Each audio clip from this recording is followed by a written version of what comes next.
तो जब कभी भी हम लोग मैकेनिक्स के प्रॉब्लम को सॉल्व करने में फंस जाते हैं तो उसके लिए कुछ फैक्टर्स जिम्मेवार हैं। उसमें से एक फैक्टर था टाइप्स ऑफ फोर्सेस, जिसको हमने पहले ही डिस्कस कर लिया है, उसको जरूर देख लीजिएगा।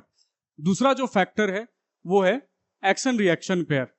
तो हम लोग जब कभी भी मैकेनिक्स का सिंपल या किसी कॉम्प्लेक्स प्रॉब्लम को सॉल्व करने में फंसते हैं, यानी उसमें कुछ ना कुछ समस्या है, तो वो समस्या दूसरा ये हो सकता है कि हम एक्शन रिएक्शन पेयर को समझ नहीं पा रहे हैं। तो चलिए इस लेक्चर में हम लोग एक्शन रिएक्शन पेयर को समझते हैं। एक्शन रिएक्शन पेयर को समझने के लिए हम लोग इमेजिन करते हैं कि मान लीजिए ये एक टेबल है।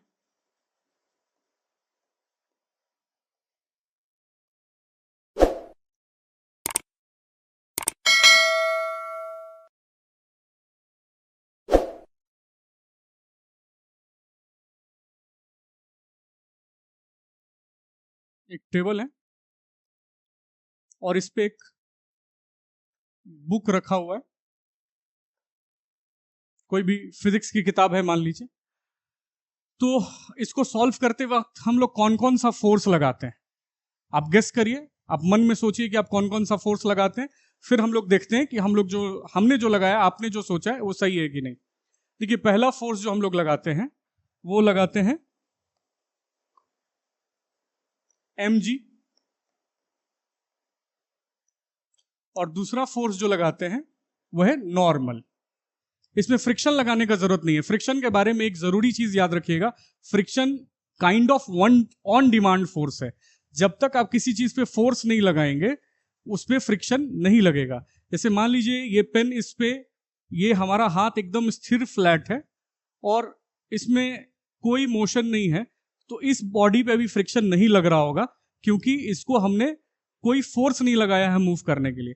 जब इसको हम पुश करना चालू करेंगे तब इस पे फ्रिक्शन लगना चालू होगा। उसी तरीके से ये बुक अगर स्थिर रखा हुआ है, फ्लैट सरफेस है, तो इस पे कोई फ्रिक्शन नहीं लगेगा। फ्रिक्शन इस पे नहीं लगाना है, तो इस पे दो फोर्स लगा हमारा, नॉर्मल और mg, दो फोर्सेस लग गया। तो हमारा सवाल ये है कि क्या ये नॉर्मल और mg एक्शन रिएक्शन पेयर है? आप लोग इसका जवाब मन में सोच लीजिए, फिर हम लोग देखते हैं। हम लोग को प्राइमा फेसी ऐसा लगता है कि ये दोनों जो फोर्सेस है, नॉर्मल और mg, एक्शन रिएक्शन पेयर है। अगर आपको पता था पहले से कि नहीं एक्शन रिएक्शन पेयर नहीं है, वेरी गुड। तो फिर इसका एक्शन रिएक्शन पेयर कौन सा है ये आप सोचिए और फिर उसको बाद में मिलाइए कि आप जो मन में सोच रहे थे वैसा ही था कि नहीं। अगर आपका आंसर सही आया है तो कमेंट में लिखिए, और अगर समझने में समस्या है तो चलिए हम लोग समझते हैं। ये नॉर्मल और mg एक्शन रिएक्शन पेयर नहीं है। यहां पे हम लोग से एक बारीक सी गलती हो रही है, हम लोग यहां पे अर्थ को भूल जा रहे हैं। ये हमारा अर्थ है। तो फिलहाल ये दोनों एक्शन रिएक्शन पेयर तो नहीं है, पहले मुंह आपको बता दें। हालांकि प्रॉब्लम सॉल्व करते वक्त में हम लोग इस नॉर्मल और इस mg को ही लेते हैं और किसी फोर्स को नहीं लेते हैं, लेकिन फिर भी ये दोनों एक्शन रिएक्शन पेयर नहीं है। इन दोनों को ही क्यों लेते हैं उसको भी हम लोग समझेंगे, लेकिन फिलहाल एक्शन रिएक्शन पेयर समझते हैं। मान लीजिए ये एक बुक हम लोग एग्जाम्पल के लिए ले लेते हैं। मान लीजिए ये फिजिक्स की एक बुक है और ये बुक, ये इसको एक टेबल इमेजिन करिएगा। ये बुक यहां हवा में था, जैसे ही हम वहां से छोड़ेंगे ये नीचे गिरेगा, जैसे ही बुक को वहां से छोड़ेंगे ये नीचे गिरेगा। यानी इसको कौन खींच रहा है? तो हमारा जमीन, हमारा अर्थ इसको खींच रहा है अपनी ग्रेविटी से। तो दिस वाज द एक्शन, ये एक्शन था। एक्शन किसने लगाया? अर्थ ने इसको नीचे खींच दिया। तो ये mg जो यहां लगा हुआ है ये एक्शन फर्स्ट है, पहला एक्शन है। फर्स्ट सेकंड नहीं भी बोले तो चलेगा, ऐसा कह पाना कि ये फर्स्ट एक्शन है थोड़ा सा कम बेहतर है, लेकिन समझने के लिए जरूरी है। तो हम लोग ऐसे ही लेके चलेंगे कि सबसे पहले इसको किसने खींचा? अर्थ ने खींचा, और ये अर्थ के खिंचाव की वजह से, उसके अट्रैक्शन की वजह से नीचे आके गिरा।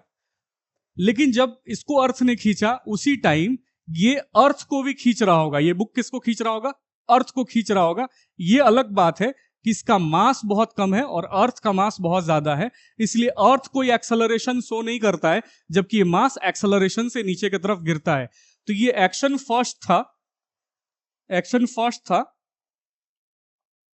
और ये हमारा ऊपर की तरफ अर्थ के सेंटर पे जो mg लगेगा वो हमारा रिएक्शन फर्स्ट है। तो सबसे पहले किसने क्या किया, अर्थ ने इसको खींचा, इसने भी अर्थ को खींचा, एक्शन रिएक्शन पेयर है, ना कि ये normal MG action reaction pair है। अर्थ ने इसको खींचा, इसने अर्थ को खींचा, हालांकि ये दोनों फोर्स साथ में ही लगता है, जैसे ही अर्थ इसको खींचेगा ये भी अर्थ को खींचेगा, तो ये एक्शन फर्स्ट और ये रिएक्शन फर्स्ट के जगह पे इसको एक्शन फर्स्ट, इसको रिएक्शन फर्स्ट भी कह सकते हैं, या दोनों को सेम भी कह सकते हैं, लेकिन फिर उससे हम लोग को कॉन्सेप्ट नहीं समझ में आएगा, इसलिए इसमें हम लोग फर्स्ट सेकंड का हेल्प ले रहे हैं और एक्शन रिएक्शन का हेल्प ले रहे हैं। मान के चलते हैं कि अर्थ ने इसको पहले खींचा और इसने अर्थ को भी खींचा, ये एक्शन और रिएक्शन पेयर है। जैसे ही ये नीचे आ रहा था उसी समय इसके रास्ते में क्या आ गया, टेबल, और इसने टेबल को हिट कर दिया, टेबल को हिट कर दिया। जैसे ही इसने टेबल को हिट किया, इसने टेबल को नीचे दबाया नॉर्मल फोर्स से। हम लोग अगर किसी को थप्पड़ मारते हैं तो उसको चोट कैसे लगता है, वो नॉर्मल फोर्स है। तो जब भी कांटेक्ट होता है किसी दो बॉडीज का, टकराता है, ताली बजाते हैं, वो नॉर्मल फोर्स है, तो टकराएगा तो नॉर्मल लगेगा। तो यहां पे इस ब्लॉक ने, इस बुक ने टेबल को नॉर्मल नीचे लगा दिया। ये हमारा क्या है, एक्शन सेकंड, ये एक्शन है। पहले अर्थ ने इसको खींचा, इसने अर्थ को खींचा, अब ये नीचे आके गिरा, और गलती से अगर अर्थ इसको खींचा नहीं होता तो ये हवा में आराम से फ्लोट कर रहा होता और ये कभी जाके टेबल को नहीं मारता। लेकिन चूंकि ये आकर के इससे टकराया अर्थ के ग्रेविटी की वजह से, तो इसने टेबल को हिट कर दिया, तो टेबल इसको छोड़ देगा, टेबल नहीं छोड़ेगा, तो टेबल इस पे लगाएगा रिएक्शन फोर्स। तो वो किधर लगाएगा, ये नॉर्मल जिसको आप देख रहे हैं, ये है रिएक्शन सेकंड। तो ये हमारा एक्शन रिएक्शन पेयर है। यहां पे एक्शन रिएक्शन पेयर कौन सा है, ये हमारा एक्शन रिएक्शन पेयर है। ये नॉर्मल और ये नॉर्मल, ये दोनों नॉर्मल जो है एक्शन रिएक्शन पेयर है, और ये एमजी और ये एमजी दोनों एक्शन रिएक्शन पेयर है आपस में। तो एक्शन रिएक्शन पेयर अगर आप सही से समझ रहे हैं तो आपको प्रॉब्लम सॉल्व करने में मैकेनिक्स का कभी समस्या नहीं होगा। हम लोग ऐसा समझते हैं कि हम लोग को मैकेनिक्स का ही प्रॉब्लम नहीं समझ में आ रहा है, नहीं, ऐसा नहीं होता है। दो चार फैक्टर्स उसमें से कहीं ना कहीं कुछ ना कुछ छूट रहा होगा। एक फैक्टर है टाइप्स ऑफ फोर्सेस, अगर आपको लगाना नहीं आ रहा या समस्या हो रहा है तो उसकी वजह से प्रॉब्लम हो सकता है। दूसरा, एक्शन रिएक्शन रिकॉग्नाइज करना बहुत जरूरी है, आपको फोर्स रिकॉग्नाइज करना बहुत जरूरी है।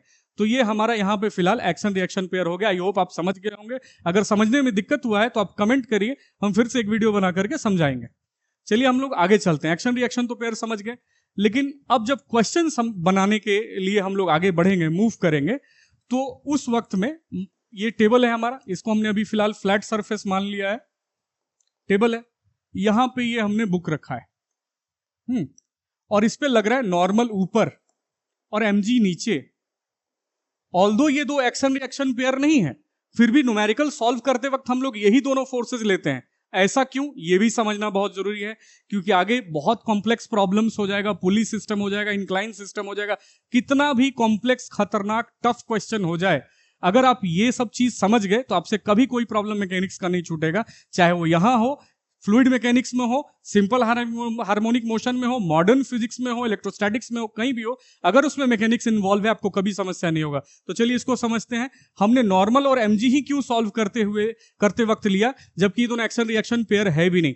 देखिए इसके लिए आपको एक चीज समझना पड़ेगा कि हम लोग को सिस्टम, मैकेनिक्स का प्रॉब्लम सॉल्व करते वक्त सिस्टम को आइडेंटिफाई करना होता है। जैसे मान लीजिए ये टेबल है और हम लोग इसको सिस्टम नहीं मान रहे हैं, और ये बुक है, ये हमारा सिस्टम है। तो ये हमारा सिस्टम है, तो हम लोग उन फोर्सेस को रिकॉग्नाइज करेंगे जो हमारे सिस्टम पे लग रहा होगा। उन फोर्सेस को हम लोग कंसिडरेशन में नहीं लेते हैं जो हमारे ऑब्जेक्ट ने किसी पे लगाया है। इसको थोड़ा सा एक मजाकिया अंदाज में समझते हैं कि मान लीजिए हमारा कोई आदमी बाहर किसी व्यक्ति से लड़ाई कर लिया, किसी बंदे से लड़ाई कर लिया, और वो अगर हमको बुला के ले जाता है, चलिए हमारा हेल्प करिए, तो हम लोग ये नहीं देखते हैं कि इसने किसको मारा है, किन लोगों ने इसको मारा है या इसको तकलीफ दिया है, हम लोग वो नोट डाउन करते हैं। और वहां जाके हम लोग ये नहीं पता लगाते अच्छा तुम भी उसको थप्पड़ मार दिए थे, अच्छा तुम बदमाशी किए थे, नहीं, हम लोग वहां ये पंचायत नहीं करते हैं। हम लोग पहले ये सॉल्व करते हैं कि हमारे सिस्टम को किसने ट्रबल किया है। तो हम लोग को ये समझना बहुत जरूरी है कि हमारा जो सिस्टम है, हमारे सिस्टम को जिसने ट्रबल किया है, हम लोग को वो लेना है, ये नहीं कि हमारे सिस्टम ने किसको ट्रबल किया। तो जब हमारा बुक हवा में फ्लोट कर रहा था, सबसे पहला ट्रबलिंग पर्सन कौन था, अर्थ। इसको खींच दिया, क्यों खींचा भाई, हम इसको नोटिस कर लेंगे। तो अर्थ ने इसको खींचा mg से, तो हम लोग इसको क्या कर लेंगे, नोटिस कर लेंगे अर्थ ने क्यों खींचा। इसने भी अर्थ को खींचा है, हम लोग को फर्क नहीं पड़ता है क्योंकि हमारा सिस्टम कौन है, अर्थ नहीं है, ये है। तो हम लोग इस फोर्स को लेंगे। और ये जब गिर रहा था, इस गिरने के दरमियान में पहले इसने टेबल को हिट किया है, टेबल ऊपर आके इसको हिट नहीं किया है, पहले इसने टेबल को हिट कर दिया। पर अगेन हमारा सिस्टम कौन है, टेबल नहीं है, टेबल के फेवर में हमको नहीं जाना है, हमारा सिस्टम हमारा बुक है। ये गलती से जाके उसको हिट किया और टेबल ने उसके वजह से इस पे नॉर्मल लगा दिया। तो ये जो नॉर्मल लगा, ये टेबल ने उस पे लगा दिया, हमको इससे प्रॉब्लम है। इसने टेबल पे नॉर्मल लगाया, इससे अपने को मतलब नहीं है, हमको मतलब किस बात से, टेबल ने इस पे नॉर्मल क्यों लगाया। तो जब कभी भी हम लोग फोर्सेस आइडेंटिफाई करते हैं या एक्शन रिएक्शन पेयर को समझते हैं, तो हम लोग को ऐसे समझना पड़ता है कि हम लोग प्रॉब्लम सॉल्विंग में कौन सा लेंगे। जैसे मान लीजिए हम लोग एक सिंपल एटवुड मशीन का एग्जांपल लेते हैं। मान लीजिए पुली है, ये पुली में दो मास लटका हुआ है, M1 और M2। M1 M2 दो मासेस है। इस पे हमारा ये जो हमारा M2 है, अगर ये हमारा सिस्टम है तो इस पे क्या क्या फोर्सेस लग रहा है वो आइडेंटिफाई करिए। इसको अर्थ खींच रहा है, ये भी अर्थ को खींच रहा है, हमको फर्क नहीं पड़ता है इसको अर्थ ने क्यों खींचा। We are going to take it M2G, हम लोग ले लेंगे। जब अर्थ ने इसको खींचा तो ये रस्सी से बंधा हुआ था, ये रस्सी को नीचे खींच दिया, इसने रस्सी को नीचे खींच दिया, तो क्या हम लोग लेंगे, नहीं लेंगे, क्योंकि रस्सी हमारा सिस्टम नहीं है। लेकिन रस्सी ने इसको ऊपर खींचा कि नहीं नीचे क्यों जा रहे हो, मत जाओ, ऊपर ही रहो। तो रस्सी ने इसको किधर खींचा, ऊपर खींचा, हम लोग इसको कंसिडरेशन में लेंगे क्योंकि रस्सी ने हमारे ब्लॉक को ऊपर खींचा है। तो ये हमारा सिस्टम है। जब भी हम सिस्टम लेंगे, हम लोग बायस्ड हैं अपने सिस्टम के प्रति। अगर ये कॉन्सेप्ट आप समझ गए तो आपको एक्शन रिएक्शन पेयर समझने में कभी समस्या नहीं होगा। दूसरे बॉडी को देखते हैं, इसके लिए हम लोग कलर चेंज कर लेते हैं। देखिए, अर्थ ने इसको खींचा M1G से और रस्सी ने इसको खींचा ऊपर टेंशन T से, तो हम लोग इसको नोटिस कर लेंगे। एक छोटा सा कॉन्सेप्ट और समझ जाइएगा, जब भी स्ट्रिंग में मास नहीं होगा, और ज्यादातर क्वेश्चन में स्ट्रिंग मासलेस मान लिया जाता है, जब स्ट्रिंग में मास नहीं होगा तो इस साइड का टेंशन और इस साइड का टेंशन सेम होगा। अगर स्ट्रिंग में मास आ गया तो इस साइड का टेंशन और इस साइड का टेंशन सेम नहीं होगा। ये बड़ा कॉम्प्लेक्स प्रॉब्लम हो जाएगा, उस पर हम लोग बाद में बात करेंगे। रोटेशनल डायनामिक्स नाम तो आपने सुना ही होगा, तो उसमें हम लोग इस पे बात करते हैं। फिलहाल हम लोग इसी पे अब स्टिक कर जाते हैं। तो इस तरीके से हम लोग एक्शन रिएक्शन पेयर को समझते हैं। इस लेक्चर का सब फायदा उठाने के लिए इंपॉर्टेंट है कि इस लेक्चर सीरीज के सारे छोटे छोटे जो वीडियोस हैं आप उन सबको जरूर देखिए। Thank you.